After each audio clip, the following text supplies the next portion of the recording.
Welcome, everybody, to our monthly second Saturday poetry reading. My name is Dan Kerr. I have the privilege of being your moderator for this monthly poetry program hosted by local poet Kathy Donnelly. If you want to participate in the open read, if you want to read, just put your name in chat and we will call upon you in the order that your names appear. Please keep your microphone muted. If you don't keep your microphone muted, then we get this sound. I think JR wrote a poem about this, the barking dogs and the ringing phones and stuff like that. So out of respect for your fellow poets, please keep your microphone muted unless you are reading. Feedback is a gift, so we do consider feedback. So any feedback, a very simple email, danielbkerr@verizon.net. Kathy and I have been doing this virtually since COVID hit back in 2000. But we're always fine tuning it based on input that you might have. There's no such thing as a bad idea. If there's something we do well that you like, let us know. If there's something we screw up, me especially, let us know. We're always looking to maximize your experience and to make this reading all it can be. The planned agenda for today, I'll get you started. I'll turn you over to Kathy, who will do an introduction, and Kathy generally reads a poem from a local poet. Then we have Ed Luhrs is our featured poet. Ed will read for approximately 20 minutes. Then we'll do the open read. This is the wild card. We don't know quite how long it'll last, depending upon how many people want to read and how long the poems are. So after the open read, we will bring back Ed for an encore as well, and then Kathy will have some closing remarks. This is one of several outreach programs by All Souls Church in Stony Brook. Kathy always reminds me this is not an opportunity for evangelization. People are here for poetry. But I do mention three things that we do that the poets take an active role in. So the next concert, we do a monthly concert series called Saturdays at 6. Someone always calls. You can set your watch by it. What time is the Saturdays at 6 concert? They are indeed at 6 o'clock. So the next artist we have, a Colombian, Columbia the country, not Columbia the university, Colombian guitarist named Francisco Roldan. He's fabulous. He's performed at the church several times. He's on June 6th. That's a picture when the poetry used to be in the church. That's me 40 pounds ago. So we now do the virtually every month. And we also offer Native American drumming once a month as well. The next session that we have, I know that Bruce Johnson and a couple of other poets have attended that as well. The next session we have is May 28th. Once a year, we bring together all the three outreach programs. We bring together the poetry, we bring together music, and we bring together the Native American drumming. We do a program called Conversations of the Sacred. And I sometimes I misspell it and I put Conversations of the Scared. That's not our intent. So it's the sacred, not the scared. I think I got it right here. Conversations of the Sacred.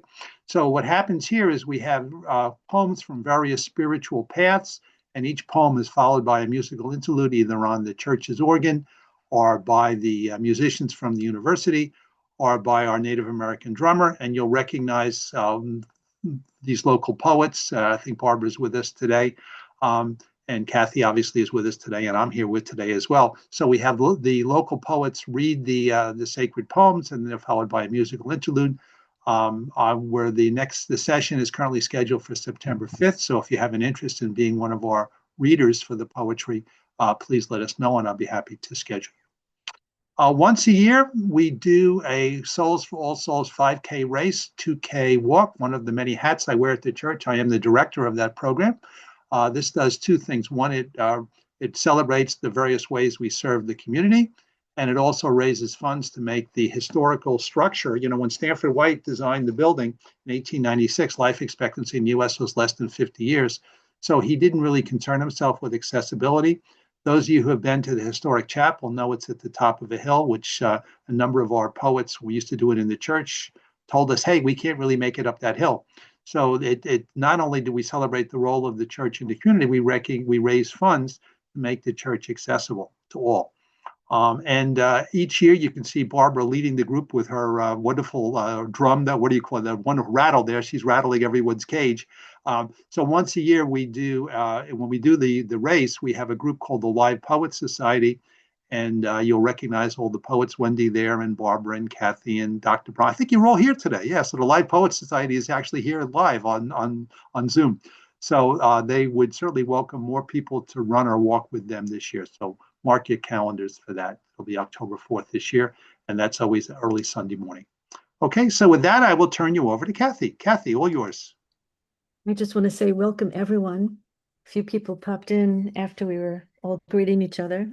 Welcome, Richard and Shu, Patricia, so Julian Matthews. Oh my goodness, he comes from far. So welcome, everyone. And I'm going to read a poem for you, not from someone local, quite far away, actually, and I think she's passed by now. Her name is Wystawa Szymborska, and I'm sure any well-read poet is familiar with her work. I'm still working on her. She does not cease to surprise me. So here's a poem I'm going to read for you. We're extremely fortunate. That's the title. We're extremely fortunate not to know precisely the kind of world we live in. One would have to live a long, long time, unquestionably longer than the world itself. Get to know other worlds, if only for comparison. Rise above the flesh, which only really knows how to obstruct and make trouble. For the sake of research, the big picture, a definitive conclusions, one would have to transcend time, in which everything scurries and whirls. From that perspective, one might as well bid farewell to incidents and details. The counting of weekdays would inevitably seem to be a senseless activity. Dropping letters in a mailbox, a whim of foolish youth. The sign, no walking on the grass, a symptom of lunacy. So she had a sense of humor, and it's nice to see many sad stories to tell. So introducing, for those who don't already know him well, he's been around a long time, Ed Luhrs, who started his craft years ago. His interests reflected in his writing and performance include theatrical monologue, humor, dialect, folklore, ancient history, as well as orchestral jazz and traditional folk music. He has BA and MA and MAT degrees in English from Binghamton University. I'm thrilled to introduce you to Ed Luhrs. All right, Ed, you're up. I have unmuted myself. Okay. So we are all ready to go. I'm going to start with a seasonal poem, which is actually a song. It's called May Carol, and I'll sing it. Laughter be brought to the hearkening travelers, cider be drunk to the tune of May burgeoning, lovers enraptured in spring are the revelers, playing the lead in the passion of happening, weavers the web in the spiral enfolding, gatherings gifts for the growing communion, family and friendship, the forces consoling, being the sparks of eternal reunion. Yay. And I had a request, so I'll do that request. Beowulf in the original West Saxon dialect of Old English. So this is the part where Grendel comes off the moors and starts slaughtering people. So it's really gritty, and it goes like this: "Da komov mora under mistleudum Grendel gongan, godes ure bär, mynte se manchada manna kunne sumna besuran in selavam hen. Ward under wulpnum, to this the hay win wretched gold selagumina, yar wos wisa fatum fakna. Nay, was that formas it that hay hroth goddess hamgasotta, never a hay on aldor dagum, erna sitten hardren hela halthanes fond. Kom na to wretched rink sithian dreamum bedelit. Duru sono ornon firbendum fast. Suthan he hira fulmum ethran onbred the balo hudig, the heyebolchen was, wretchedest muthan. Rather, after than on fana floor feund, treaded eoda iramo. Him of eogum stod, liga likust, leot unfair. Jesaja hei in wretchede rinke, mania swevan sibiedri, samen at jadera magarinke her. Da his mod achlog, munte dat hei delda, evon de quoma, atel aglecha, leaf with leecha. Nay, what's that weird that hei en, that hei ma mosta, mana kunis, thigen over that need. Thrusworth beheld may he alakes who the man shada underfair grippum that je farin wolde. Neder se aglecha forman sitha sleep in the rink, slot unwarnum, bad banlokum, blood adrum drunk, sinsedum swal. Sona hefte unleafiest all je forman, fit on form. So there it is. I haven't done it in a while. I didn't practice it. Thank you. I'd like to say I agree with all of that. Absolutely. Thank you.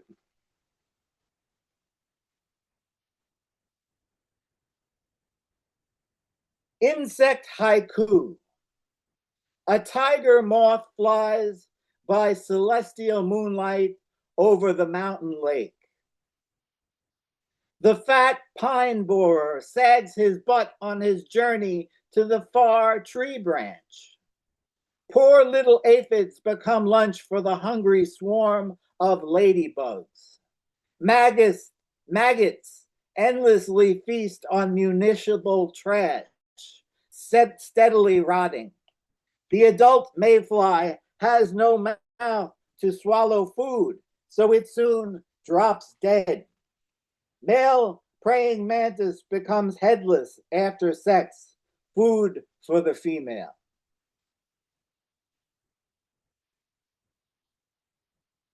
Thank you. I think we have 68. The last egg. Wouldn't it be great if the big guy had a giant data drive of all that ever was? If there were a storage facility for all the prehistoric chicken eggs waiting to be hatched again in the green pasture of heaven, if the megalodon swimming the celestial waters whooshes past vast interstellar coastlines of marsupial lions and small river horses, oh, what truths would be revealed. But we are left here on Earth with the much harder task of evaluating observable data, the millionfold interconnections between things just beyond our understanding, searching for means to preserve what we have before the rising tide carries the last egg toward that undiscovered country where time is forever and memory unneeded. Thank you.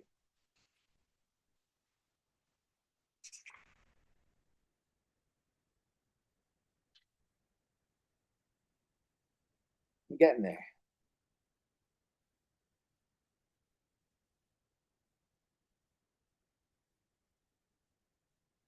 Oh, okay. This is a poem put together entirely from lines from Virginia Woolf's The Waves, and it's called I See the Sky. One cannot go on forever. Without pausing, I will begin. The phantom was part of the flower. The black cat moved among the bushes. My feet feel the pinch of shoes. We can shut out these distracting voices. A woman couched beneath the horizon. Avoid these ready-made phrases. I will not conjugate the verb. I hear something stamping. Far off down the river, I hear the chorus now assume the sober and confident air of soldiers who saunter under yew trees. I cannot precisely lay fingers on this fact. I cannot follow any word through its changes. He seized her with the pajamas blown out hard between them.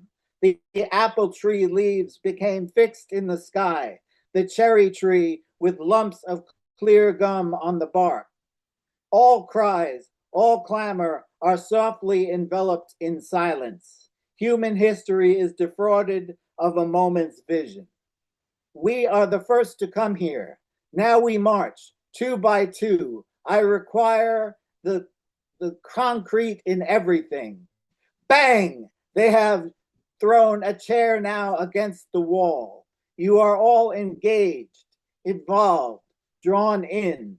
I see the sky, softly feathered with its subtle effulgence of moon. And that one was just random lines from the novel. I picked them at random. I had a system, but it was pretty random. And 23.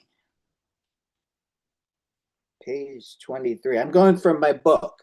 I put a link to my book in the comments, the chat section, and I also put a link to my YouTube if you want to see me play the ukulele. Those are old videos. This one is called Ocean Sketches.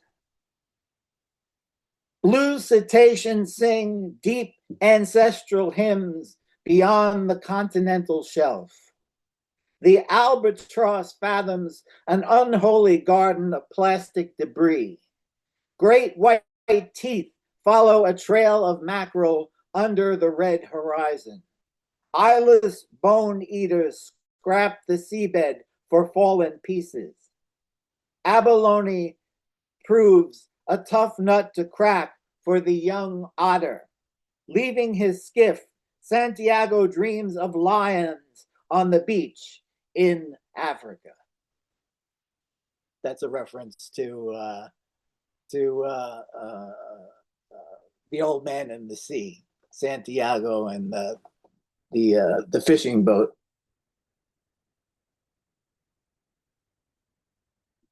And then after 23, we have 52.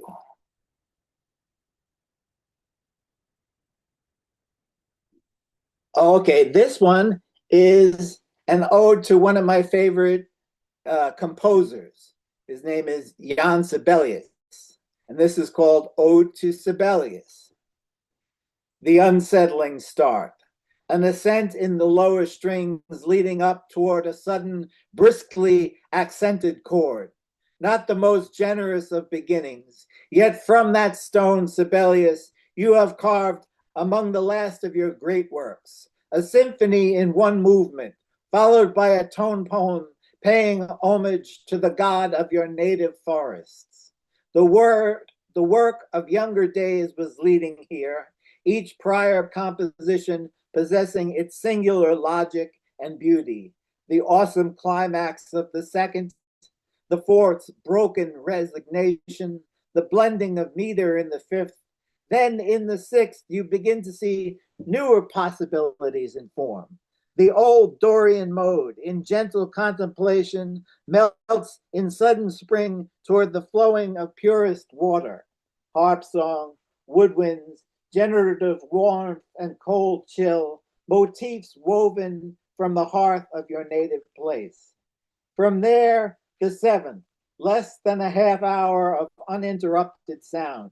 After that first arcane burst, life begins to stir. Then whirs and eddies through paths leading toward the mountain. The trombone's notes lifting in momentous beauty, descending again in a flurry of activity, rising again, a great chain of alpine steps supporting the thematic return, exemplifying an organic expression of nature with its several powers. The integral forces connecting rocks and trees, the ancient song of mythic birds, the glow of sun on an open field. In these precious scores, one senses how you, hard at work from your home at Yerevan Pass, first began to pen the interconnected themes that grace our homes and music halls even today. Here is not the Kunstwerk of a German mind, no temperament of city life. In fact, no trace of human activity whatsoever fills the pages of this music. This is a chorus of the great northern expanse, of pine trees breathing, at last, their song.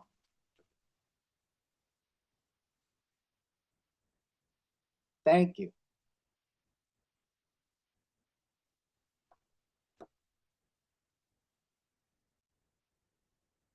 And I'm going back to the first poem in the book.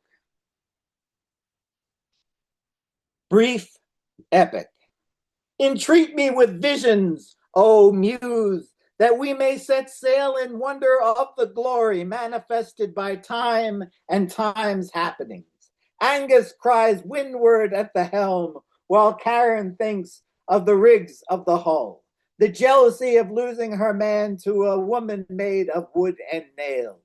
What broken dreams are these? But Angus, true and proud, makes his way for Venice on his magical raft.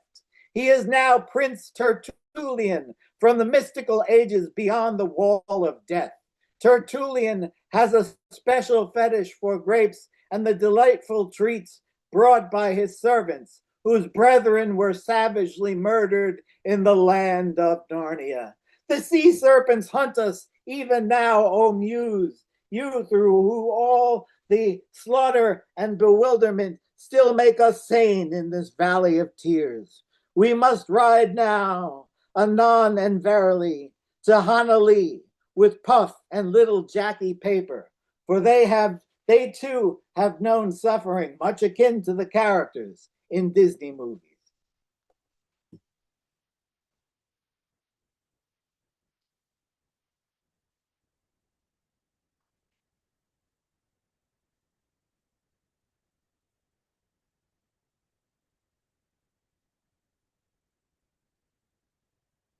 I might as well do this one. Maybe we'll make this one the last one. Does that sound right? I'm sorry, Ed, what was the question? Is this should this be the last one? No, you got time. You got another 7 or 8 minutes. So Okay. All right. So this one is called Papa Tokian, a celebration of dwarves. Gimli, son of Gloin, fathered in deep mines of earth, one will never hear in Tokian of lust among the dwarves, the actual conception of new generations of the stout creatures. But I imagine it here. I envision the bearded women sweating, the smell of wild onions suffused through the loam of their nethermost regions. This, the origin of all good miners of Middle Earth, the little fellows issuing forth from the anatomy of the women. Ah, but first, the day of conception, the very glory of it.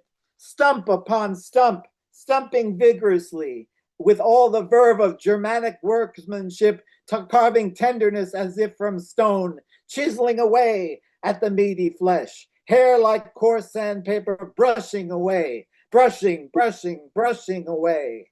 And the grunting sounds of carnal satisfaction. How magnificent, how cavernous the echoes of love, the bursting into song amidst the heavy passion, the heaving, the miner's coughs, the reverse cowgirl position leading to an unfortunate concussion from overhead rock.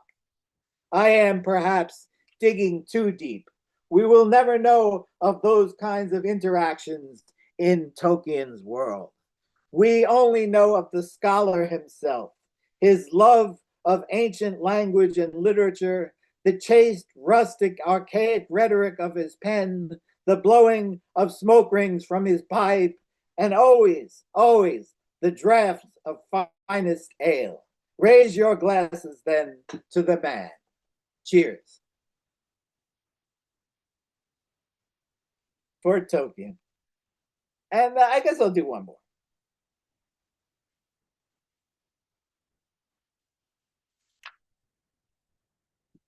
This is called Harvest Children. Man child, under the auspices of Fool Child and Cat Child, have come together to bring you this special announcement. All was, as is, chill, but no bets on tomorrow. Hazy days and rain. It is the wet time of the year, the time when cool blossoms pop from the ground and lazy turtles make their way to streams, the time when raccoons no longer have to feel under ice with their map maker hands. This is the time for young Billy Biggs to make his way with Molly Allen, nearly twice his age and alone, while the birds of a new season chase after the rain and new grass pops on the manicured lawns across America. Billy is 17. He will graduate in May and is ready for year one of Happy Valley Community College. Molly lives in Cobwebs now, down the block a ways and left on Sycamore. But that is no street for her, all alone and rough at night with the thugs and the all night on kind of life, all night lights on kind of life. No, but she does what she does, and she walks around Billy's corner after work, not knowing who Billy is or what the night might bring, man child, fool child, cat child, and all. She sees a young muscular man in the distance playing hacky sack all by his lonesome, and she thinks to herself, well, I was good at hacky sack once upon a time. Why don't I just join in? And she does. And they dip their hands in loveliness. And Billy's member is large with the joys of consummation. He is plowman and harvest. He is an eruption of mayonnaise. But just then, a giant meteorite hit the earth, and everyone dropped dead. It was a rough time for man-child, fool-child, and cat-child alike, but the buffalo roamed, the deer and the antelope played, the worker bees set forth from their shackles, buzzed again with unbridled energy, and the chickens went free to roam the earth. Well done, Ed. Well done. It's quite a lot of Dan, breadth and images in those 10 poems. Kathy, you want to say something?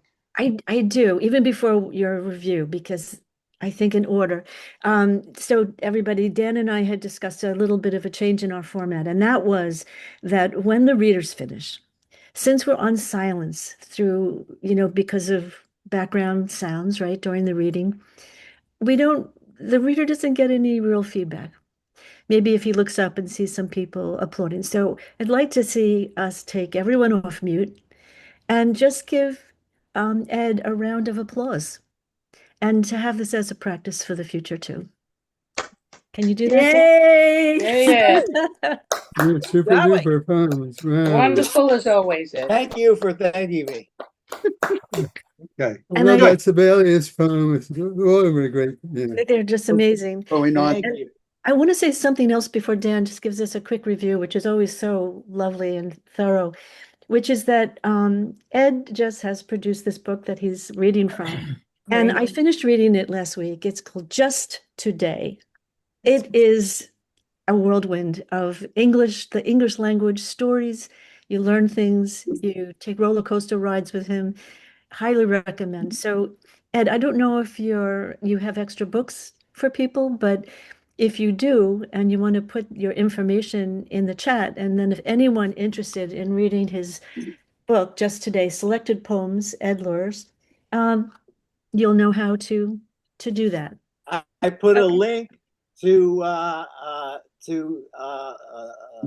Amazon. I have the book on Amazon. Okay. Great. Okay. Perfect. So just look in chat for that. So, okay. So I'm going to mute everyone now. Kathy, it looks like your experiment worked. So feedback is a gift. So we thank you for that. So Ed, great work. I thought of Barbara. Barbara, you sometimes when she reads a poem, she sings, and I appreciated the passion of your first poem. When you did the reading from Beowulf, I remembered it was attributed to Winston Churchill and Oscar Wilde that the UK and the US are two people divided by a common language. So that was a new spin on that. The insect haiku, I never looked at it from the point of view of maggots. So thank you for that view. And the observable data poem was quite interesting in terms of all the things that have happened. Virginia Woolf, random, I'll have to remember not to conjugate my verbs. So thank you for that. And The ocean sketches, I can hear if I listen carefully those deep ancestral hymns. And the ode to the composer reminded us all that artists, whether they carve stone or they write music or they all write poetry, are all artists. And the windward at the helm, I can remember anyone who's ever taken the helm of a ship of any size can certainly fantasize about what that feeling is like. And I really appreciated that poem about the love life of the dwarves. It kind of reminded me of those of you who are familiar with the work of Kurt Vonnegut. There was this in Cat's Cradle. There was a description of his having sex with somebody, which sounded very similar imagery. So, and a wonderful conclusion with that special announcement. So well done. And now we're going to move on to the open read. And let me just review, because we got some new people here. I can call up my little slide here of the rule for the open read. So remember in the open read that and put your name in chat, and quite a few of you are in chat. I've already got 16 names in there. So if you haven't put your name in chat and you want to read, put your name in chat. We will make sure that everyone gets an opportunity to read who wants to read. Please, only one poem, no matter how short. And if you got a longer poem, please make sure it's no longer than 5 minutes. If you go more than 5 minutes, I'll have to give out the old hook and say that's fine. We can't listen anymore. Keep your microphone muted, and please be called upon. Wait to be called upon to actually read. Okay. So the first group of three, I'll announce you in groups of three. So it's Marvin, followed by Nicola, followed by Joyce. So Marvin, over to you. Please remember to turn your mic on.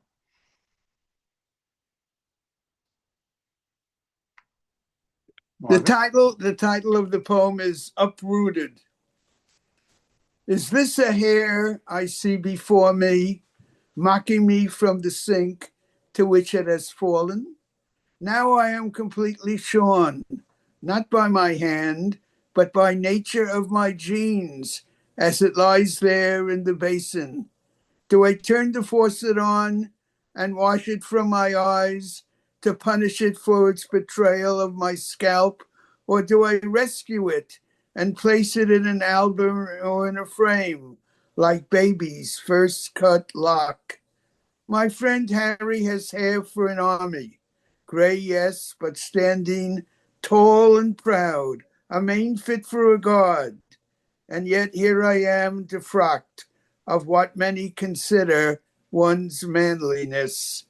I see myself in this bathroom mirror as a lad with golden hair, worn with a flip at the front. How handsome, how grand. And this dissolves, and what appears but a young man starting his career, already combing his hair in a frenzied manner to cover what is no longer there. Now the middle-aged one appears, and he is bald except for sideburns and a tuft at the back. Now I see the elderly man's fallen strand, stranded in the porcelain. Revenge? Wash it down? With all the heat I could muster? Or has it revenged itself on me, cool in its smugness of victory? A toupee? A weave? Minoxidil? No, I want what was mine. I feel raped, losing part of me. Face up, old chap. Be a man. Was that me? Or the mirror talking? The mirror doesn't lie. You still look good. Not Cary Grant good, but you'll do. You'll serve. Oh, well, my hair is gone, but I'm still here. Well done, Marvin. Thank you. Nicola, over to you. Okay, this is a very short one, appropriate for the time of year. It's from Your Song. It's called Late Spring Garden. A gentle sun warms my late spring garden. Purple fountains of wisteria hide the old stone walls, while blue flag iris, like spears of cool water, stand guard outside my door. I smell the heady scent of old roses as they start to bloom, a fitting accompaniment to days of languid ease. In the distance, a dog barks, eclipsing for a moment the song from the trees, leafy palaces for avian kind, while overhead a red kite rides the thermals, solitary and free. A brief hint of the breath of the sea, its salty tang carried from the west, from the summer land, carried in imagination and memory, evoking childhood images of rock pools and fishing for crabs, of gentle waves breaking on a deserted shore, speaking of contentment and quiet peace, of wind sighing through sand dunes in the cool evening, as light fades and the sun sinks to its nightly rest. There you go. Thank you, Nicola. Well done. Okay. Joyce, over to you. Go ahead, Joyce. Got to put your mic on. How's There you go. now? Yep. Okay. Hi, I was talking before the group started about my husband. So this is a poem for my husband, Louis. To Louis on your 75th birthday. I remember how you walked with me after Uncle Jules died. Around the streets I walked when I was a child, holding Uncle Jules's hand. You and I walked up Exeter Street to the Esplanade that led to Coney Island, and around the street, past the playground where I used to swing, while Uncle Jules read the newspaper, and then to where the candy store once stood, where he would buy me maybe a lollipop for later, but definitely a piece of double bubble gum. And to the beach. It was Manhattan Beach, Brooklyn, after all. And then I remember the day you and I bundled up Janine, our firstborn. We went to the nearest beach, Rockaway Park Beach. And you held Janine, our firstborn, who was bundled against the March wind in a bunny snowsuit and a blanket. You let me walk on the boardwalk, processing the death of my father. I also remember how you didn't like to hold hands, but how you let me lean on you to process grief. And then, of course, all the ups and downs of everyday life and trial rearing and all the happy times we had raising two daughters, living our life together in the house I just moved from 6 weeks ago. Yes, I remember, and I am grateful for you. You helped me become who I am today, a woman who lived her life's dreams, a woman who carries you always in my memory and in my heart. Thank you.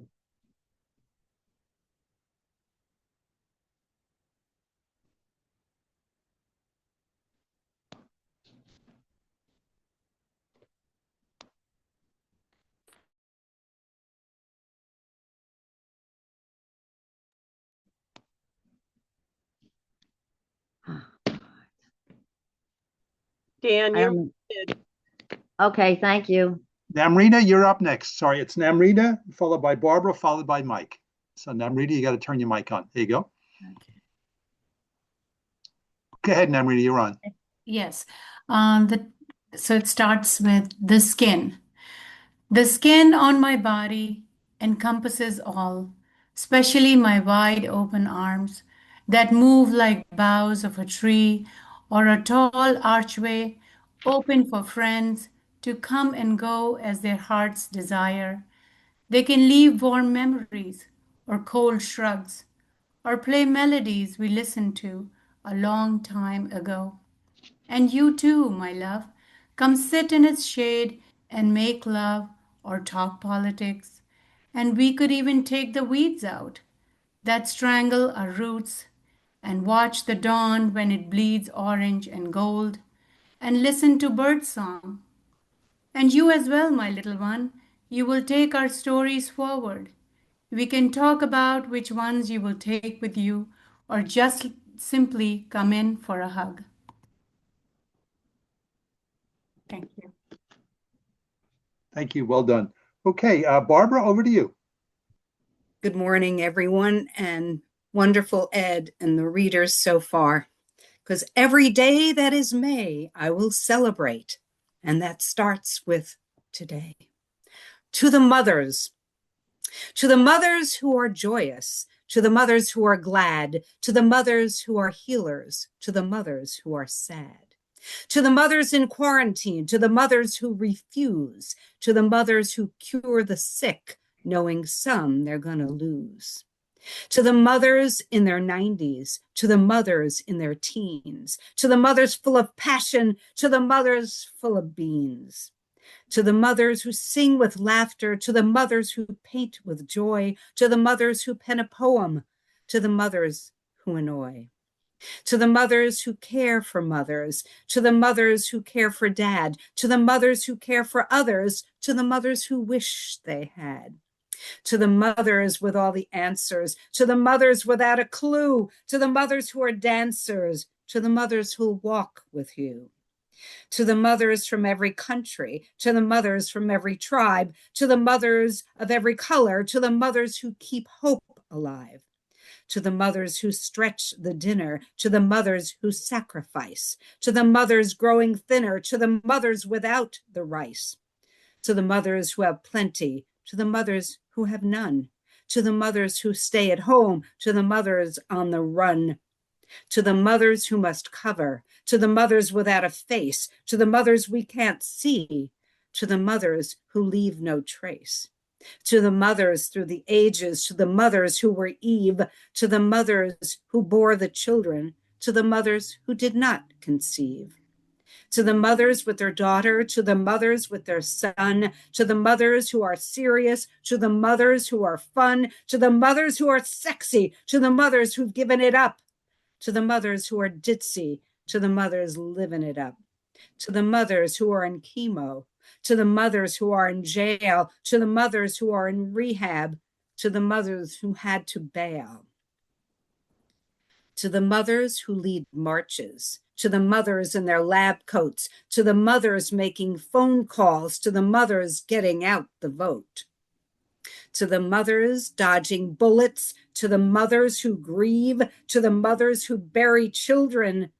broken hearts on their sleeve, to the mothers who are victims, to the mothers who forgive, to the mothers who respect how others need to live, to the mothers crunching numbers, to the mothers let them slide, to the mothers who meander, to the mothers who guide, to the mothers who worship, to the mothers who pray, to the mothers off oming, to the mothers who stay, to the mothers who like to garden, to the mothers who hammer and nail, to the mothers who crew or pilot, to the mothers setting sail, to the mothers in their labor, to the mothers gave us birth, to the mothers bless the arbor, to the mothers who'll save the earth.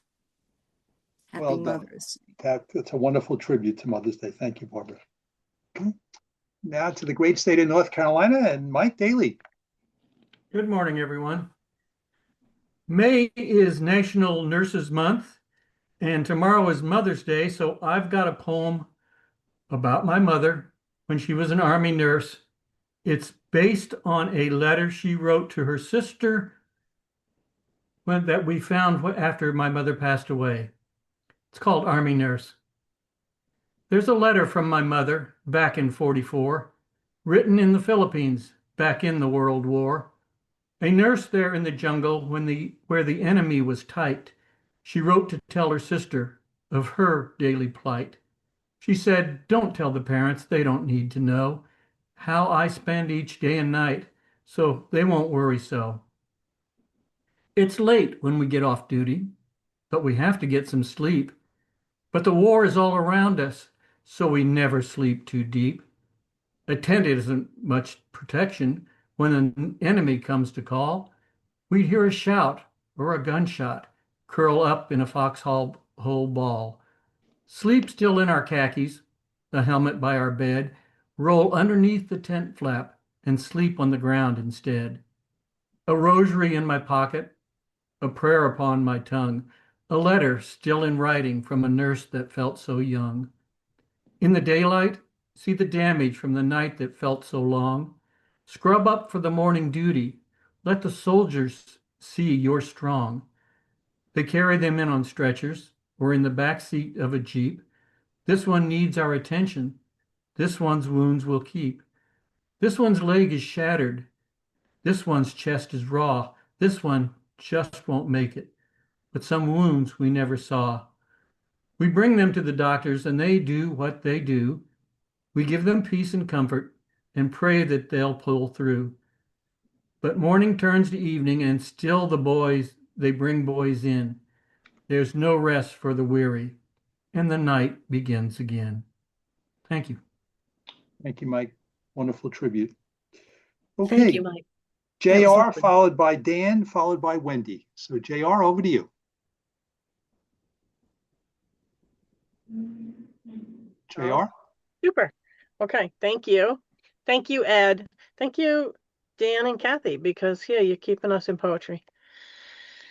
So Mother's Day tomorrow.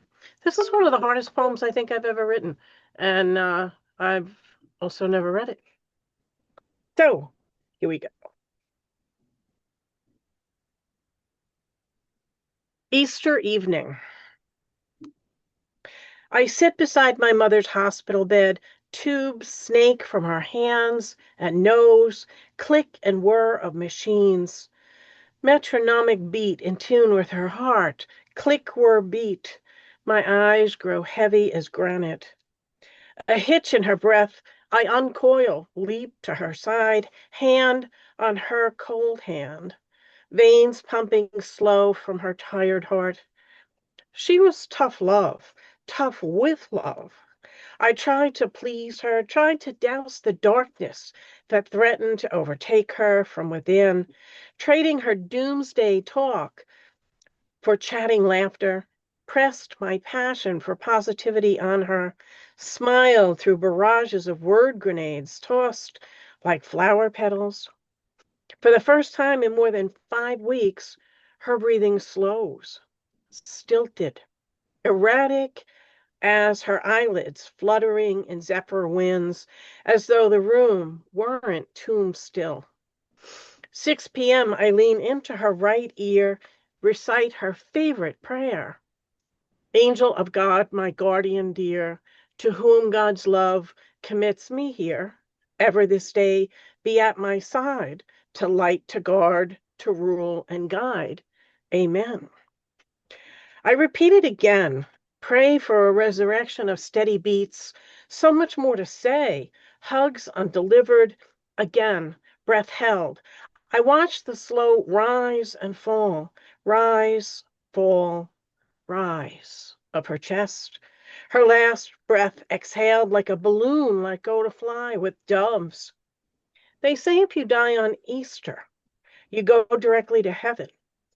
I watch, look for a rising star, a shadow of a soul stirring, absolution from my guilt, my failure to take wing. Something released, unbound, unchained, but nothing has changed. She is unchanged. Click, whir, beat, click, whir, beat, click, whir, beat, as if she were still here. Thank you, JR. That was beautiful.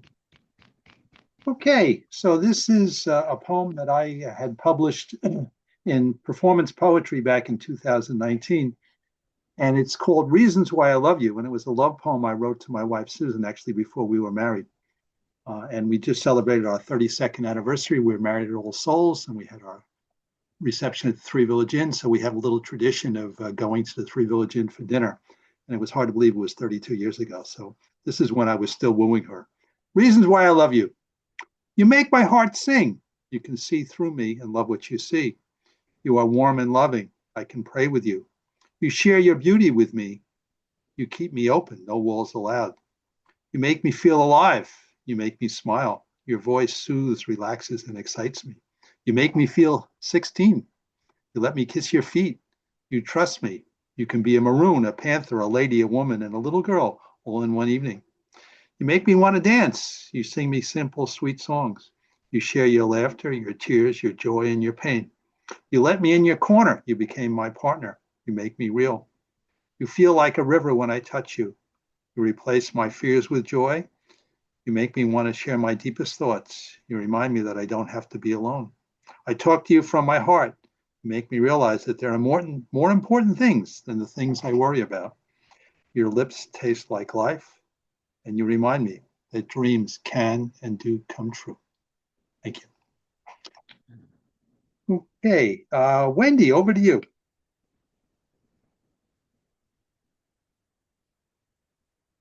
Wendy, got to turn your mic. Hi. Well, first of all, Ed, fantastic. And thank you, Kathy and Dan. And happy Mother's Day to all those it applies to. Very brief poem. It's called A Mother's Prayer. Let me be the one to calm your fright in the darkness of the night.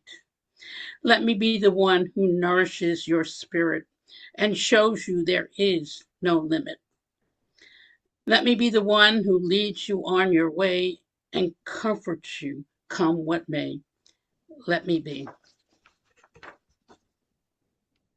Thank you, Wendy. Well done. Okay, so I've only got two more, but we'll give everyone a chance to read after I get through the two who put their name in chat. So the two who put their name in chat were Rose followed by Shu. So Rose, over to you. Hi, everyone. Ed, that was wonderful. Now I know why Judy loves you so much. This was my first time experiencing your words, other than the other night for one poem. Anyway, my poem is titled Grace. Even the gray sky is beautiful when you quiet the mind, let it rest on the grace around you, in you. Even the storm passes with each inhaled breath, gracefully followed by exhalation as you let go. Even in death, the love shared remains etched in the heart forevermore, as grace reminds the spirit lives on. Even though your presence may be unseen, the heart feels unending devotion, gracefully reminding you're not really gone. Thank you. Thank you. Okay, Shu, and then we have the addition of Richard Bronson. So Shu, over to you, and then Richard. Good morning, everyone. So I hope, wish, and every mother here a happy Mother's Day, including myself. I posted my poem in the chat so you can read along when I'm reading. Thin spring. Snowdrops split the frozen earth, quietly declaring winter done. Somewhere within me, something stirred, faint and certain. Tulips burn across the yard in color. Hyacinths stained the air with cold violet perfume. I waited for one shade of spring to reach the barren country inside. Geese returned from the thaw. Birds' nests gathered beneath the eaves. Still, nothing settled into the hollow within. The cherry blossom lost their pink dream. Snow-covered ground beneath the magnolia tree. Spring thinned, grew pale. Mine too. Thank you. Thank you, Shu. Beautiful. Hey, Dr. Bronson, over to you. Okay. Hi, everyone. And yeah, just a wonderful reading. In fact, very, very special. So this is a poem that it's appropriate for today. I actually wrote it a couple of years ago for Thanksgiving. It's for my wife, Susan. So we shared the wives for the same Thanksgiving. I awaken in soft light to thee and me, bodies conforming to each other. My breath blows gently onto your shoulder, lips touching soft skin. If I were to open my eyes onto the day, this fragile moment would pass. I have grown aware in the space between sleep and waking of a thought. Our breaths, the slow movement of air passing in and out, minute by minute, mingle in this bedroom over the years, as our lives have, and I must give thanks. Thank you. Beautiful, Richard. Thank you. Okay, let's go around the group and see if I missed anybody. So if you'd like to read and you haven't read, please wave your hand. I know we have Kathy who'd like to read. Okay, is that Ms. Wyman, would you like to read? Did I see your hand wave? Okay, so you got to turn your mic on and we'll go to you first and then I don't see anyone else. Okay, and then we'll go to Kathy. Okay, go ahead. This is called Maggie May. Come to me, my little girl. Rest your head upon my knee. We will travel paw in hand through eternity. With tennis balls and frisbees too, squirrelies, rabbits, and squeaky toys, we will walk on our way together, paw in hand. Wait for me, my little girl, as on my way I come, when one day united we will be and live eternally, you and me. Thank you. Well done. Thank you. Kathy, over to you. Okay, so I just learned something that I could take from my pages, make copy and paste into the chat, which is what Shu does, which I'm very grateful to Shu for doing. So her voice so soft. If I miss something, there it is in print. Lovely. So I wrote this poem a long time ago, and I'd like to share it with you. I think maybe we might all relate to it. So I put a copy in chat. But before I read it, Ed, thank you so much for coming. Thank you for reading. Thank you for your book. It's been a joy and a privilege to have you here. And yeah, thank you so, so much. And Dan for doing what you do too. My poem is called Hi, Mom. I lost my mother. She was 72 years old. She was fine. And, had just bought a new car and was a volunteer at a school to be a teacher's aide. And then all of a sudden everything started changing. And within a year she was gone with ALS. So it was slow and painful. And she chose to not take the ventilator. So that means she chose to let herself go, which I understood, but I, miss her. She was one of my best friends. Hi, Mom. I took a walk with you today. Do you know? Told you all my problems. Did I bore you? Mentioned some ideas. Do you agree? Told you of my plans. Would you support me? Confided some secrets. Will you keep them? Told you of my triumphs. Are you proud? Told you of my failures. Are you disappointed? Wonder how you might be doing. Are you okay? Would like to know how it works on the other side. Can't you tell me? Poem, as the kids say.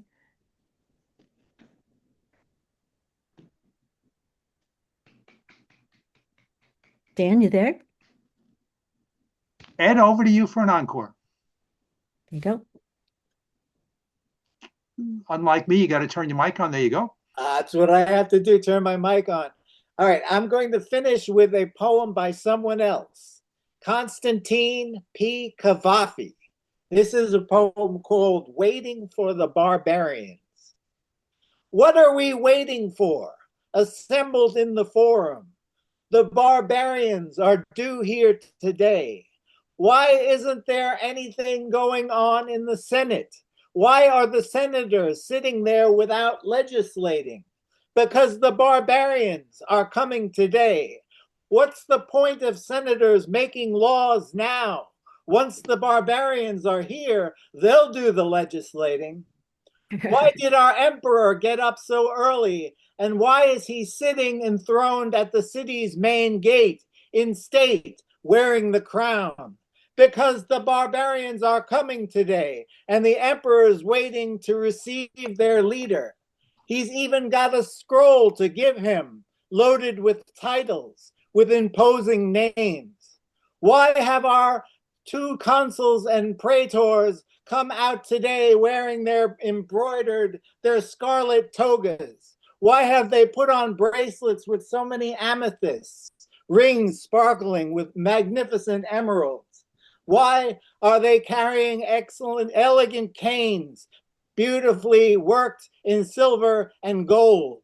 because the barbarians are coming today, and things like that dazzle the barbarians.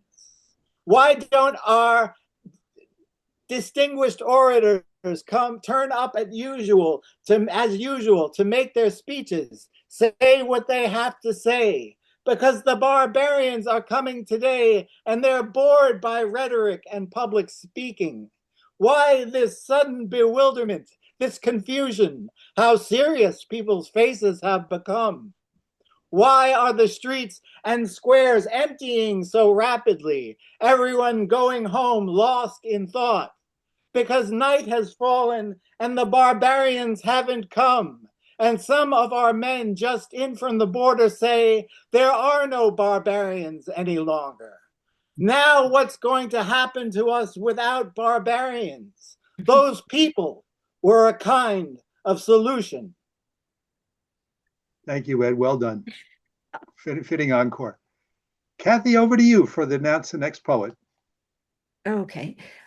So next month we have someone very unique. Her name is Sarah Goodman, and she's a teenager. She's our teen poet laureate.